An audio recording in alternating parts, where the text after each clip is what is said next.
Hello and welcome to being Vinity success zone. आज हम बात करेंगे कैश फ्लो स्टेटमेंट के फॉर्मेट के बारे में। पिछले वीडियो में हमने पढ़ा था कि कैश फ्लो स्टेटमेंट होता क्या है। उसमें हमने जाना कैश फ्लो स्टेटमेंट एक स्टेटमेंट है जो शो करता है कि कैसे एक बिजनेस का फाइनेंशियल पोजीशन चेंज होता है एक टाइम के अंतराल में in terms of cash and cash equipment. अब उसके बाद फिर हमने जाना कि कैश फ्लो स्टेटमेंट बनाने के कौन कौन से मेथड है। तो हमने जाना दो मेथड है, डायरेक्ट मेथड और इनडायरेक्ट मेथड। इसके बाद हमने जाना था कैश फ्लो स्टेटमेंट में कौन कौन सी एक्टिविटी शामिल होती है। तो हमने जाना था उसमें ऑपरेटिंग एक्टिविटी जो बिजनेस के प्रिंसिपल एक्टिविटी से रिलेट करती है, इन्वेस्टिंग एक्टिविटी जो बिजनेस के इन्वेस्टमेंट से रिलेटेड करती है, और फाइनेंसिंग एक्टिविटी जो बिजनेस के सोर्स ऑफ फाइनेंस से रिलेट करती है।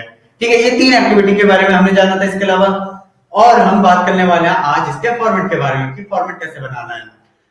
तो हमें जो कैश फ्लो स्टेटमेंट बनाना है उसमें हमें क्या है, तीन चीजों की जरूरत पड़ेगी, तीन एक्टिविटीज की, ऑपरेटिंग एक्टिविटीज, इन्वेस्टिंग एक्टिविटीज और फाइनेंसिंग एक्टिविटीज। ऑपरेटिंग प्रॉफिट में जो सबसे पहला एलिमेंट आता है वो आता है net profit before tax and extraordinary item. तो net profit before tax and extraordinary items कैसे आएगा, क्योंकि जो क्वेश्चन में दिया रहेगा, क्वेश्चन में जो बैलेंस शीट और स्टेटमेंट ऑफ P&L अकाउंट दिया जाएगा, इसके अलावा जो भी एडजस्टमेंट की रहेंगी उसमें कहीं पे भी net profit before tax and extraordinary item नहीं दिया रहेगा। एक आध क्वेश्चन के बाद अलग है, वहां पे पहले से कैलकुलेट करके दे रखा होगा, लेकिन मैक्सिमम क्वेश्चन में नहीं दिया रहेगा। तो कैसे उसको निकालना है, उसको निकालना है कि वर्किंग नोट के थ्रू। कैश फ्लो स्टेटमेंट के फॉर्मेट से पहले हम क्या बात करते हैं, उसके वर्किंग नोट की बात करते हैं। तो वर्किंग नोट बना लेते हैं। वर्किंग नोट हम किस चीज का बना रहे हैं, calculation of net profit before tax and extraordinary items.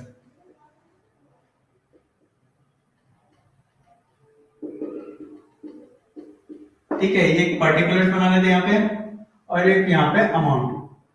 ठीक है, तो सबसे पहले हमें जो दिया रहेगा वो नेट प्रॉफिट दिया रहेगा, नेट प्रॉफिट पिछले साल का और इस साल का। ठीक है, जैसे मान लो ये 2015 है, ये 2016 है। ठीक है, 2015 का प्रॉफिट 1 लाख है, 2016 का 1.5 लाख है। ठीक है, तो नेट प्रॉफिट अगर मैं ओपनिंग कहूंगा, ओपनिंग क्या होगी, ओपनिंग ये पिछले साल वाली, और क्लोजिंग नेट प्रॉफिट ये 1.5 लाख। ठीक है, जो यहां पे लिखना होगा वो क्या लिखना होगा, change in net profit. Change in net profit. ठीक है, ना ओपनिंग लिखनी है ना क्लोजिंग लिखनी है, चेंज इन नेट प्रॉफिट लिखनी है। वो कैसे निकलेगा, वो निकलेगा closing net profit minus opening net profit. ठीक है, जैसा कि यहाँ पे मेरे को दिख रहा है, ये 1.5 था क्लोजिंग और ओपनिंग कितना था, 1 लाख था। तो इनको माइनस करने के बाद जो आंसर आएगा वो 50,000 मेरा चेंज इन नेट प्रॉफिट है। अगर इसका उल्टा होता, ये 2015 का 1.5 लाख होता, 2016 का 1 लाख होता, तो यहाँ पे कौन सा माना, अगर 2016 का 1.5 लाख और 2015 का 1 लाख था तो यहाँ पे 50,000 आया। तो अगर 2015 का अमाउंट ज्यादा होता, ओपनिंग ज्यादा होता, क्लोजिंग कम होता, तो ये अमाउंट क्या होता है, ये नेगेटिव अमाउंट आता। फॉर्मूला तो वही है, फॉर्मूला चेंज नहीं होगा, क्लोजिंग माइनस ओपनिंग ही रहेगा, भले ही आंसर पॉजिटिव आए या नेगेटिव आए। ठीक है, तो यहाँ पे जो आंसर आएगा चेंज इन नेट प्रॉफिट का आंसर आएगा, चाहे वो पॉजिटिव है या नेगेटिव है। फॉर्मूला क्या है, क्लोजिंग माइनस ओपनिंग। ठीक है, इसमें हम प्लस करेंगे क्या, ट्रांसफर टू रिजर्व।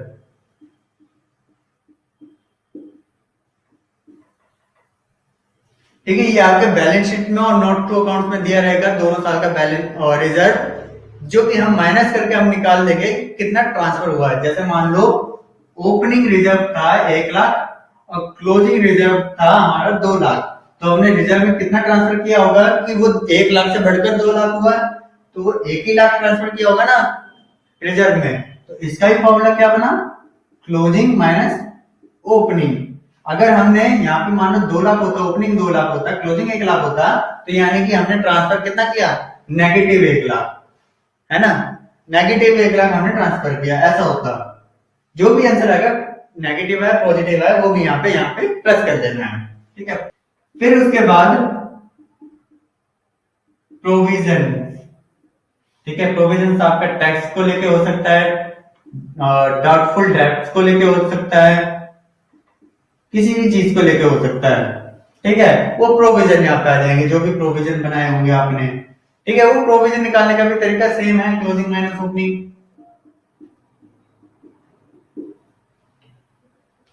तो अब ट्रांसफर टू रिजर्व और प्रोविजन को यहाँ पे प्लस ही क्यों करते हैं, है ना? इनको प्लस ही क्यों करना है? एक बात बताओ, किसी चीज के लिए हमने प्रोविजन बनाया आउट ऑफ नेट प्रॉफिट में से कुछ अमाउंट था, उसमें से कुछ अमाउंट हमने क्या है प्रोविजन बना लिया आगे के लिए, और कुछ हमने रिजर्व रख लिए, कुछ पैसों को हमने रिजर्व रख लिया। तो क्या कैश एंड कैश इक्विवेलेंट से इफेक्ट हुई? नहीं हुई। ना कैश ना कैश इक्विवेलेंट उससे इफेक्ट हुई। तो यहाँ पे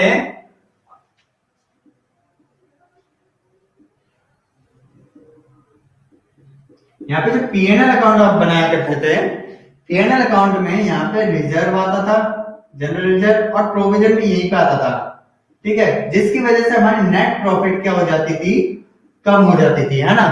लेकिन ना जनरल रिजर्व और ना ही प्रोविजन, कोई सा भी प्रोविजन क्या है कैश एंड कैश इक्विवेलेंट को इफेक्ट करता है। तो इसलिए हम इसको वापस से हम यहाँ पे प्लस कर देते हैं, यहाँ पे माइनस हो गई थी, यहाँ पे वापस प्लस कर देते हैं, क्योंकि कैश एंड कैश इक्विवेलेंट तो यहाँ पे इफेक्ट नहीं हुआ। तो यानी कि ये कौन सा केस हुआ? नो फ्लो का केस हुआ।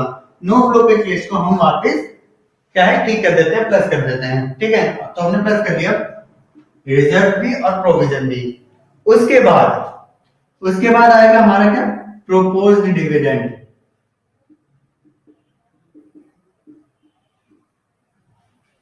कौन सा? करंट ईयर वाला, ठीक है। ओपनिंग ईयर क्लोजिंग ईयर में से क्लोजिंग ईयर वाला पकड़ना है। प्रोपोज डिविडेंड होते क्या? वो डिविडेंड जो हमने प्रपोज किए हैं, शेयर होल्डर को बताया कि ये डिविडेंड हम देने वाले हैं, दिया नहीं है, इसीलिए इसको वापस से प्लस कर दिया जाता है ना। प्रोपोज डिविडेंड को हमने क्या है पीएनएल अकाउंट में माइनस कर दिया होगा, जिसकी वजह से हमारी नेट प्रॉफिट कम हो गई होगी। वापस से बढ़ाने के लिए हम क्या करेंगे, उसको वापस से प्लस कर देंगे, जिससे हमारी नेट प्रॉफिट क्या है थोड़ा और बढ़ जाएगी। इसके बाद प्लस किया जाता है interim dividend.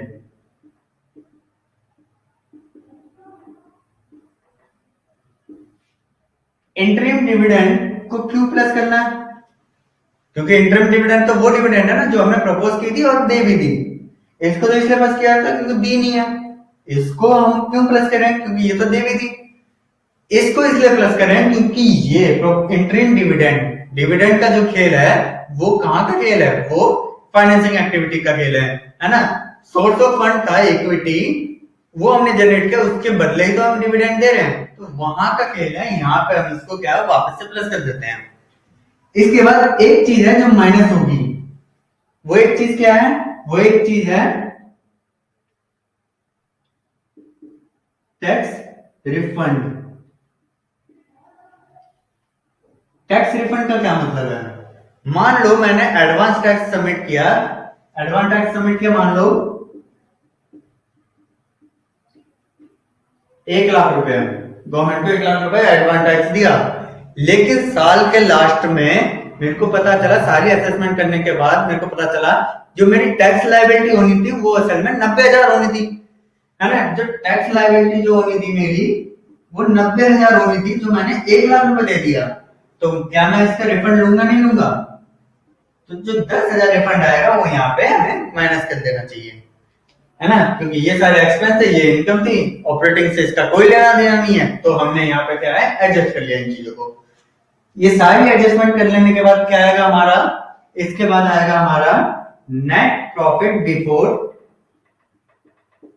Tax and extraordinary items.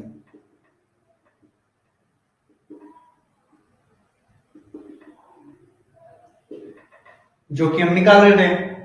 हमारी दिक्कत क्या थी? क्वेश्चन में ये चीज नहीं दी होती तो हमने निकाल ली। अब हम कैश फ्लो स्टेटमेंट बना सकते हैं। तो बात कर लेते हैं कैश फ्लो स्टेटमेंट के फॉर्मेट की, ठीक है। कैश फ्लो स्टेटमेंट का फॉर्मेट कुछ इस तरह से रहेगा, पर्टिकुलर्स, डिटेल्स और अमाउंट। ये डिटेल्स में अमाउंट का ही कॉलम रहेगा, लेकिन ये थोड़ा इनर कॉलम है, तो क्या है छोटी मोटी कैलकुलेशन हम इसके अंदर करके जो फाइनल अमाउंट है ये बाहर लिख सकेंगे, ठीक है। वो हम अभी करेंगे तो आपको पता चल जाएगा कैसे।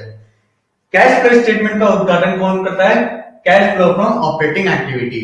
ऑपरेटिंग हम जैसे जैसे खत्म कर देंगे, ऑपरेटिंग के तुरंत बाद चालू करेंगे इन्वेस्टिंग एक्टिविटी, फिर उसकी सारी एंट्रियां खत्म कर देंगे तो उसके बाद चालू करेंगे फाइनेंसिंग एक्टिविटी, ठीक है। ऑपरेटिंग एक्टिविटी को नाम दे दिया मैंने ए से, ठीक है। ऐसे इन्वेस्टिंग एक्टिविटी को नाम दे दूंगा बी और फाइनेंसिंग को सी। और फिर बाद में क्या किया जाएगा, उन तीनों का एग्रीगेट किया जाएगा, यानी कि ए प्लस बी प्लस सी, जिसको मैं नाम दे दूंगा डी।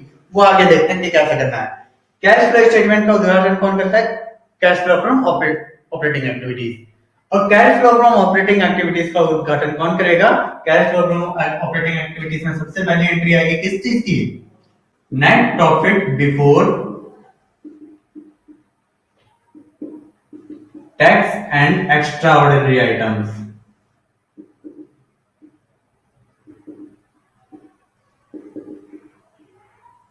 ठीक है, यह अमाउंट मैंने यहां पे लिख दिया।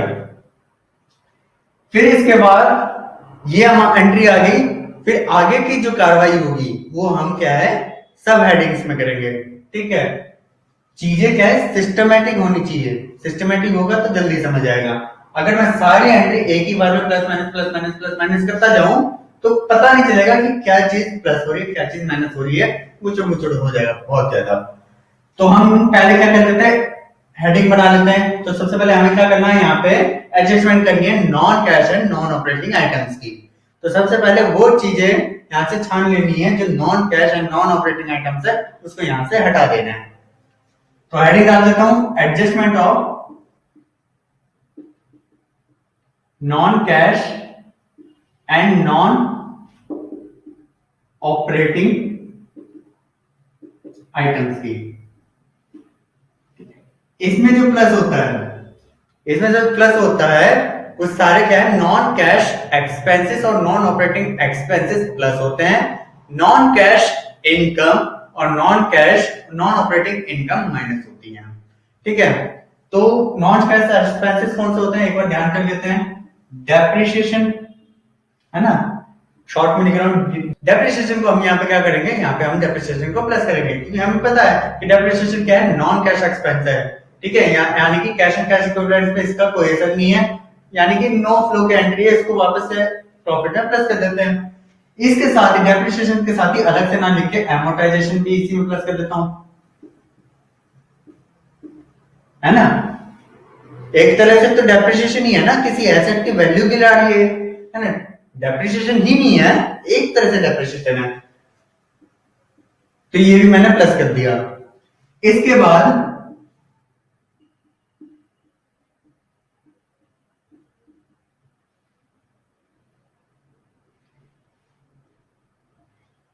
बाद बात कर लेते हैं पेमेंट्स की। पेमेंट्स में कौन कौन सी पेमेंट्स, एक तो इंटरेस्ट, दूसरा डिविडेंड और तीसरा रेंट। ठीक है, ये पेमेंट क्या है, वापस से हम प्लस कर लेंगे इसमें। ठीक है, ये चीजें हमने क्या है प्लस कर ली। इंटरेस्ट और डिविडेंड को प्लस किया क्योंकि ये क्या है, इंटरेस्ट यहां का तो नहीं है, ये फाइनेंसिंग का है ना। हमने क्या है, डिवेंचर लिए होंगे या कोई लोन लिया होगा, उसके बदले में इंटरेस्ट है। ऐसी डिविडेंड हमने इक्विटी शेयर लिए होंगे, उसके बदले में डिविडेंड दिया है, तो ये यहाँ का तो है नहीं, जहां का है वहीं पे लिखेंगे। यहां से अभी क्या है, वापस से ऐड ऑन कर देते हैं। इसके अलावा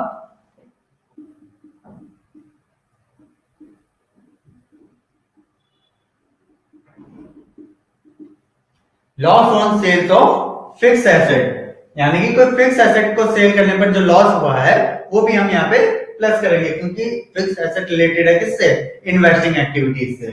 ठीक है, ये भी हमने क्या है यहाँ पे ऐड कर दिया।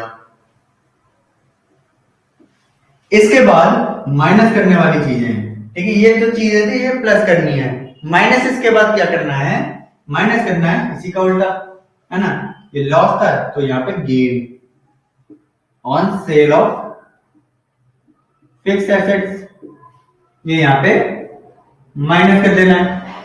इसके अलावा माइनस करना है क्या, ये पेमेंट था, इसके बदले में रिसिप्ट्स। रिसिप्ट्स यानी कि कौन कौन सी, interest, interest receipt, dividend receipt और रेंट रिसिप्ट। ठीक है, ये सारी चीजें यहाँ पे माइनस करनी है। इसके बाद जो हमारा आंसर आएगा वो क्या होगा, इसके बाद जो हमारा आंसर आएगा वो क्या होगा, हमें क्या करना था, adjustment of non cash and non operating items करना था। ठीक है, एडजस्टमेंट कर लिया तो हमारे पास ये क्या आया है, net profit before working capital change, ठीक है, वो प्रॉफिट जो वर्किंग कैपिटल में चेंज होने से पहले आई है, वो प्रॉफिट जो वर्किंग कैपिटल में चेंज होने से पहले आई है, ठीक है। तो अब आगे हम क्या करेंगे, वर्किंग कैपिटल में जो चेंज आई है उसको यहाँ पे एंट्री कर देंगे, ठीक है। अभी तक क्या था, cash flow from operating activity कर रहे थे, यानी कि पहला पड़ाव, जिसमें हमने क्या कर लिया था, net profit before tax and extraordinary items, जो कि वर्किंग नोट से निकालता है। सॉरी मैं यहाँ पे मेंशन करना भूल गया, वर्किंग नोट नंबर 1 से ये अमाउंट आया है, ठीक है। फिर उसके बाद हमने क्या किया, adjustment of non cash and non operating items, इसमें एडजस्ट किया। Non cash and non operating items में कोई मुश्किल नहीं है, डेप्रिसिएशन एंड अमोर्टाइजेशन क्योंकि नॉन कैश एक्सपेंस है। इसके अलावा पेमेंट जो भी इंटरेस्ट, डिविडेंड, अनरेंट क्योंकि यहाँ के नहीं कहीं और के हैं। इसके अलावा loss on sales of fixed asset, ये भी यहाँ का नहीं है, ये लॉस भी यहाँ का नहीं है, ये लॉस कहाँ का है, इन्वेस्टिंग का है, तो इसको भी यहाँ से माइनस, यहाँ पे प्लस कर देंगे, ऐड ऑन कर देंगे। इसके अलावा gain on sale of fixed asset, इसी का उल्टा हम यहाँ पे माइनस कर देंगे, यहाँ पे लॉस प्लस किया था, गेन माइनस कर देंगे। इसके अलावा जो रिसिप्ट थी, यहाँ पे पेमेंट प्लस किया था, रिसिप्ट माइनस कर देंगे। इसके बाद हमारा जो आएगा net profit before working capital change आ जाएगा, ठीक है। तो अभी हम देख नहीं पा रहे हैं, यहाँ पे इतनी शक्ति बची नहीं लिखने की, तो मैं इसको रब करके ऊपर देख लेते हैं, ठीक है, फिर ऊपर से चालू करते हैं। तो हम पहुंच गए थे net profit before working capital change तक, ठीक है। इसके बाद हमें क्या करना पड़ेगा, net profit before working capital change आ गया, तो वर्किंग कैपिटल में जो चेंज आया उसको हम लिख देते हैं, ठीक है। प्लस हम क्या करेंगे, प्लस हम करेंगे डिक्रीज इन करंट एसेट, ठीक है, decrease in current assets. Decrease in current asset को कैसे करेंगे,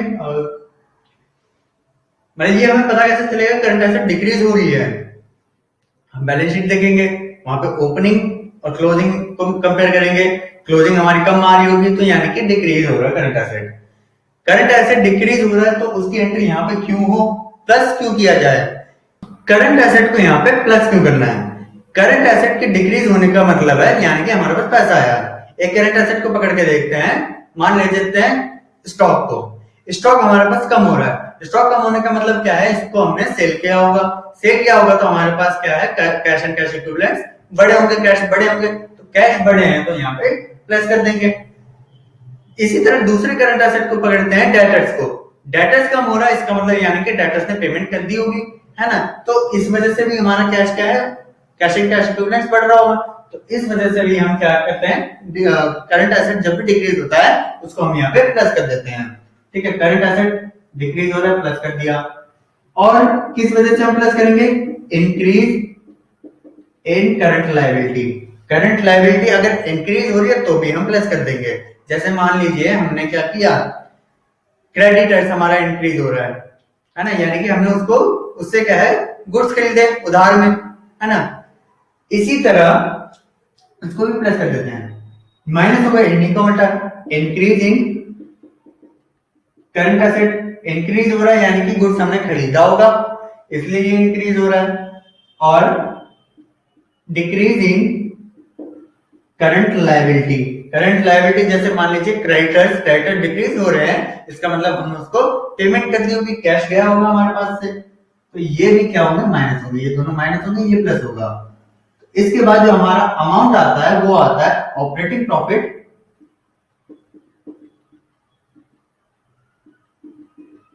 before tax.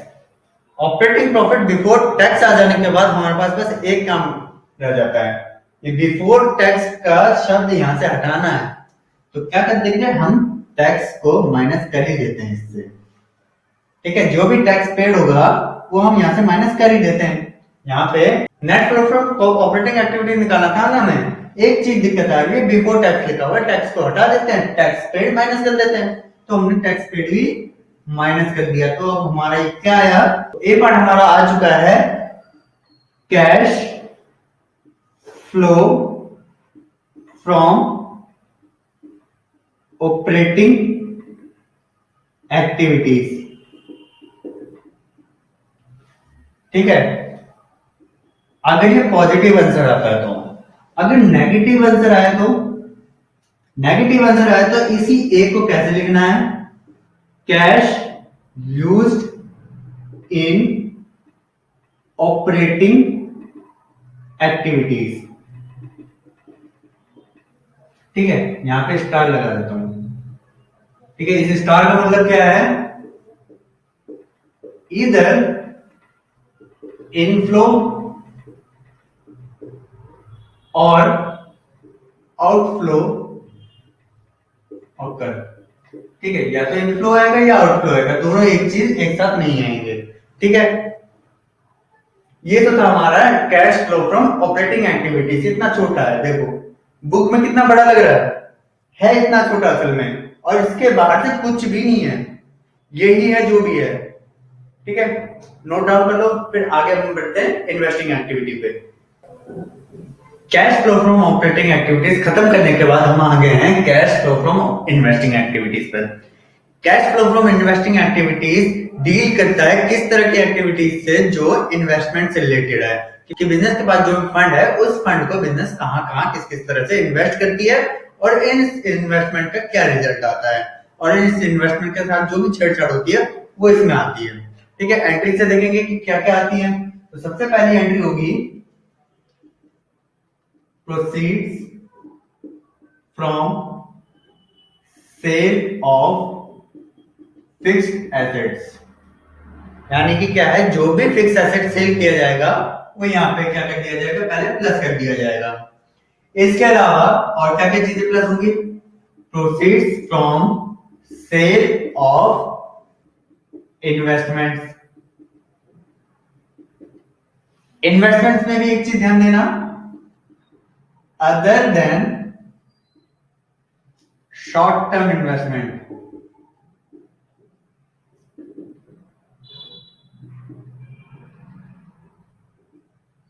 Other than short term investment क्यों? शॉर्ट टर्म इन्वेस्टमेंट से इनकी क्या दुश्मनी है? शॉर्ट टर्म इन्वेस्टमेंट जो कि करंट एसेट के अंदर दिखाया जाता है बैलेंस शीट में, उसको कभी कभार हम क्या कंसीडर कर लेते हैं, करंट एसेट कंसीडर कर लेते हैं। करंट एसेट कंसीडर करने पर हम क्या करते हैं, वहां पे दिखाते हैं ऑपरेटिंग एक्टिविटी में, जैसा हमने दिखाया, इंक्रीज हुआ तो प्लस कर देते हैं और डिक्रीज हुआ तो माइनस कर देते हैं, अंडर किसके? Adjustment of working capital change के। और कभी कभार मान लिया जाता है कि ये कैश एंड कैश इक्विवेलेंट्स का हिस्सा है, क्योंकि ये बहुत जल्दी लिक्विडिटी, बहुत ज्यादा लिक्विडिटी है इसमें, इसलिए इसको कैश एंड कैश इक्विवेलेंट मानेंगे। तो कब क्या मानना है वो क्वेश्चन पे डिपेंड करता है। क्वेश्चन अगर कहे कि करंट एसेट मानो तो करंट एसेट मान लेना, क्वेश्चन अगर कहे कि कैश एंड कैश इक्विवेलेंट मानो तब कैश एंड कैश इक्विवेलेंट मानना। क्वेश्चन अगर साइलेंट है तो हम बाय डिफॉल्ट इसको कैश एंड कैश इक्विवेलेंट मान लेंगे। ठीक है, कैश एंड कैश इक्विवेलेंट्स के भी कई सारे एलिमेंट होंगे, कई सारे कंपोनेंट है, वो आगे बात करेंगे जब हम कैश एंड कैश इक्विवेलेंट्स पे पहुंचेंगे। ठीक है, अभी ये क्या है, इन्वेस्टिंग एक्टिविटीज में सबसे पहले क्या है, proceed from sale of fixed asset, proceed from sale of investment. इसके अलावा proceed from sale of intangible assets.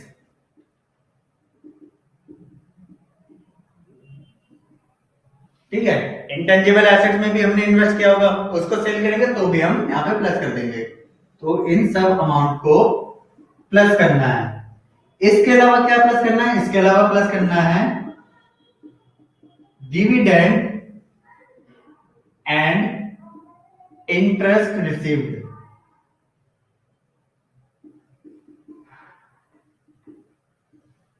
ठीक है, ये भी प्लस करना है। इसके अलावा क्यों प्लस करना है? क्योंकि क्या है, ये भी कैश इनफ्लो कर रही है और रिलेटेड है, इन्वेस्टमेंट से रिलेटेड है। हमने कहीं पे क्या है, किसी के इक्विटी खरीद ली होगी, या कोई क्या खरीद लिया होगा, डिबेंचर खरीद लिया होगा, या फिर क्या कर लिया होगा, किसी को लोन दिया होगा, तो वहां से इंटरेस्ट और डिविडेंड हमें मिला। इसके अलावा प्लस क्या करना है, रेंट रिसीव्ड।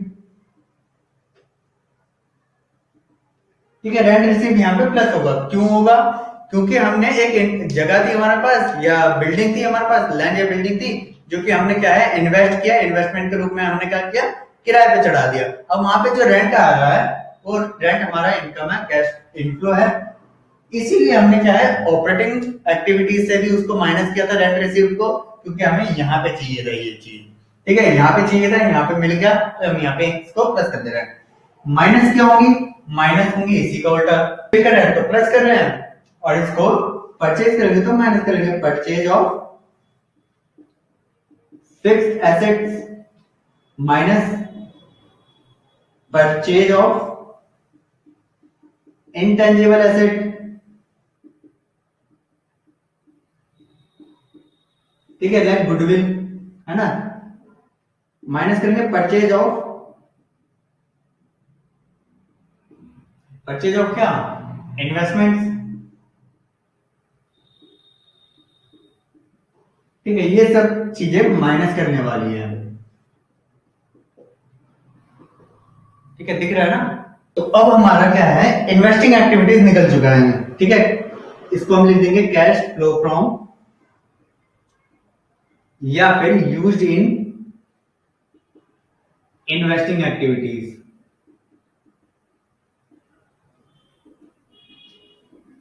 जो भी हमारा आंसर आएगा, है ना। अगर पॉजिटिव आंसर हुआ तो कैश फ्लो फ्रॉम, या नेगेटिव आंसर हुआ तो कैश यूज्ड इन करके लिखेंगे, ठीक है। ये इस तरह से हमारा क्या है, इन्वेस्टिंग एक्टिविटी भी खत्म हो गया। तो हमारा cash flow from operating activities और cash flow from investing activities खत्म हो चुका है। तो अब लास्ट एक्टिविटी के बारे में बात कर लेते हैं, cash flow from financing activities. Last है और सबसे छोटी एक्टिविटी है, जल्दी खत्म हो जाएगी, ठीक है। तो इसमें सबसे पहले आ जाती है वो चीजें प्लस करनी है जिससे क्या है, कैश इनफ्लो आता है थ्रू फाइनेंशियल डिसीजन, ठीक है। Process from issue of equity shares, यानी कि इक्विटी शेयर इश्यू करके जो भी पैसा आया वो यहां पे प्लस करना है। फिर इसमें प्लस करना है proceed from issue of debenture, इसके अलावा प्लस करना है लॉन्ग टर्म लोन टेकन, ठीक है, जो भी लॉन्ग टर्म के लिए लोन लिया था वो माइनस करना है। क्या, इसको अगर हमने क्या है, बायबैक कर लिया, बायबैक ऑफ इक्विटी शेयर, इसके अलावा डिवेंचर, रिडम्पशन ऑफ डिवेंचर, इसके अलावा रीपेमेंट ऑफ लोन, यानी कि वो सारी चीजें माइनस हो रही है जो जिससे कैश आउटफ्लो हो रहा है, कैश बाहर जा रहा है, और वो सारी एक्टिविटीज हैं जो रिलेट करती है किससे, फाइनेंसिंग एक्टिविटीज रिलेट करती है। रीपेमेंट ऑफ लोन, इसके अलावा माइनस करेंगे, अच्छा इश्यू किया था इक्विटी तो पैसा आया था, बदले में इनको डिविडेंड चाहिए ना, तो डिविडेंड, फाइनल डिविडेंड और इंटरिम डिविडेंड भी, ये माइनस हो जाएगा। इसके अलावा माइनस होगा क्या, इनसे लोन लिया था तो इनको इंटरेस्ट देना होगा, interest on loan and debenture, है ना। इसके अलावा तो कुछ बचता नहीं, ठीक है। तो ये सारी एक्टिविटीज में यही चीजें आती हैं, बहुत छोटी सी है, माइनस के सामने माइनस, जो प्लस के सामने थे ऑलरेडी प्लस तो लगा चुका हूं। इसके बाद जो लास्ट हमारा आया, ये क्या आया हमारा, कैश फ्लो फ्रॉम, अगर पॉजिटिव हुआ और नेगेटिव हुआ तो cash used in financing activities.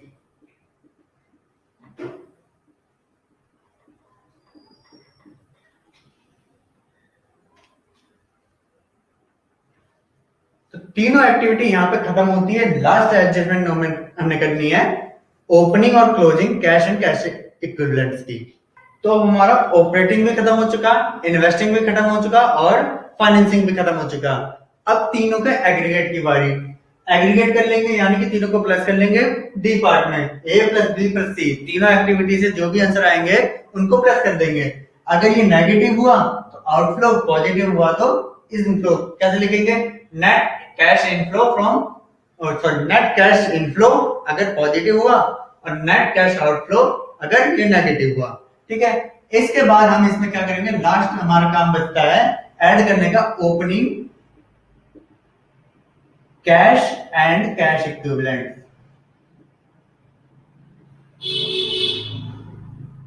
Cash and cash equivalent में यहाँ पे क्या क्या कंपोनेंट्स इसके कंसिडर करने हैं? Cash balance plus bank balance plus short term investment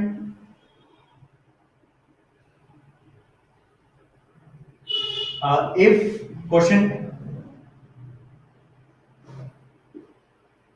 is in favour. ठीक है, अगर इस चीज का फेवर लेता है क्वेश्चन तभी शॉर्ट टर्म इन्वेस्टमेंट को कैश एंड कैश इक्विवेलेंट में लेना है। ठीक है, माइनस कर देंगे क्या? Bank overdraft.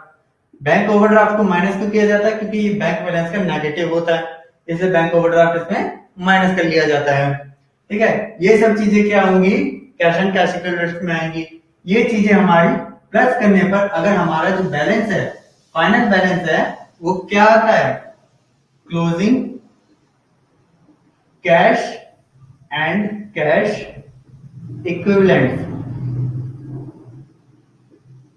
यानी कि हमारा यहां पे जो आंसर आया है उसके बाद मैं क्या करूंगा? क्वेश्चन देखूंगा, क्वेश्चन में जो बैलेंस शीट में closing cash and cash equivalent है वो और ये एग्जैक्टली सेम है अगर, तो मेरा आंसर ठीक है, वरना ऊपर कहीं ना कहीं मैंने गलती की है ना? आपको जो भी क्वेश्चन करने हैं वहां पे ये सॉल्यूशन आपको मिल जाएगा कि closing cash and cash equivalent अगर मिल रहा है तो क्या है? हमारा आंसर सही है, वरना कहीं ना कहीं गलती की है। तो दोस्तों आज के वीडियो में इतना ही। आगे बात करेंगे कुछ प्रैक्टिकल प्रॉब्लम्स, कुछ एग्जाम्पल प्रॉब्लम्स और कुछ ऐसे प्रॉब्लम जो एग्जाम में आते हैं। ठीक है, एग्जाम्पल प्रॉब्लम्स उस चीज के लिए ताकि हम क्या है थोड़ा और इसको समझ जाए। प्रैक्टिकल प्रॉब्लम इस चीज के लिए लेंगे ताकि हम उसमें क्या है थोड़ा और प्रैक्टिस कर पाए, और एग्जाम में आने वाले प्रॉब्लम्स उस चीज के लिए ताकि हम एग्जाम के लिए भी प्रिपेयर हो जाए।